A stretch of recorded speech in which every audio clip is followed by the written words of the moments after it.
Advocate समाजी बोलताय. घड्याळ मोजून 2 मिनिटं बोल.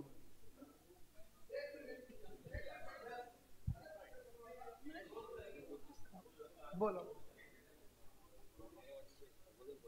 सर्वांची माफी मागून मी म्हटलं होतं की मला आता वेळ देऊ नका. आपण सर्वांनी विचार मांडलेले आहेत. ज्या उद्देशासाठी आपण आज या ठिकाणी जमलेलो आहोत तो आपण समोर बोर्ड पाहिलेला आहे. धार्मिक जनमंच. आम्हाला असं वाटलं की त्याच्यामध्ये थोडीशी सुधारणा करू आपण. सर्व धर्मीय जनमंच, सर्व धर्मी खालच्या ओळीला आलेलं आहे आणि त्याची स्थापना आज या महाराष्ट्रामध्ये आजच्या दिवशी मुंबईमध्ये या क्रांतिकारी दिवशी झालेली आहे असं आपण या ठिकाणी जाहीर करू.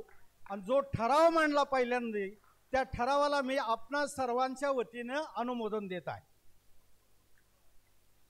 अशा प्रकारचे हे जनमंच महाराष्ट्रामध्ये प्रत्येक जिल्ह्यामध्ये आपण तयार केले पाहिजेत तर आपली फलश्रुती होईल.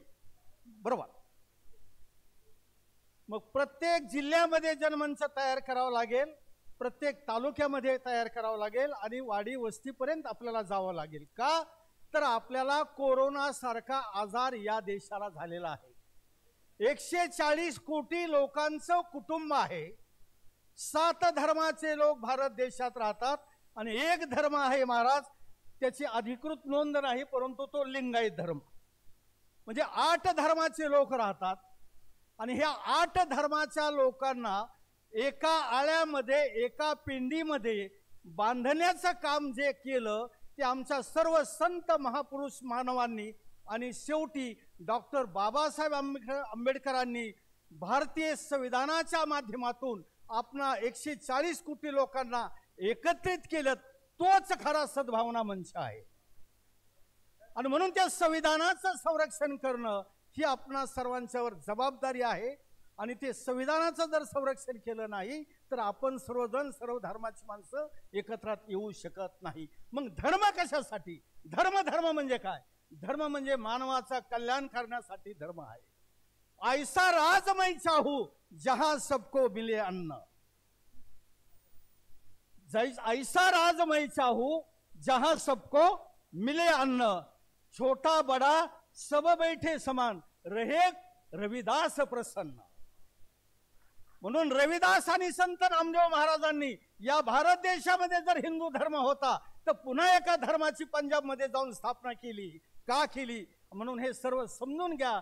तर सर्व संत महापुरुषांनी मानवता धर्म रुजवण्याचं काम केलं परंतु त्याला तडा जातो. आता देशात आणि महाराष्ट्रामध्ये दररोज आपण घटना ऐकतो टीव्हीवर आणि वर्तमानपत्रात आणि म्हणून आपल्याला बघ्याची भूमिका घेता येणार नाही. आपल्याला चिमणीची भूमिका पार पाडावी लागेल एवढीच अपेक्षा या ठिकाणी करतो. धन्यवाद. जय भीम, जय भारत. आदरणीय सगळे आलेले पाहुण्यांना मी असं निवेदन करतो की आता 1:40 झालेले आहे. हा प्लीज प्लीज प्लीज मला बोलू द्या. माझी अशा आपल्याला विनंती व ज्या सूचना आहे की आता मला वाटतं 20 मिनिटात आपण जे दिल्लीहून आलेले त्यांचं ऐकून घेऊ. 2 ते 3 आपलं जेवण आहे. 3 ऐकून घ्या. 3 वाजता हे बघा पुढचं जे नियंत्रण आहे 3 वाजता जे पत्रकार परिषद आहे पत्रकार ते 3ला येतील. आपण नाही भेटलं तर ते निघून जातील. ऐकून घ्या.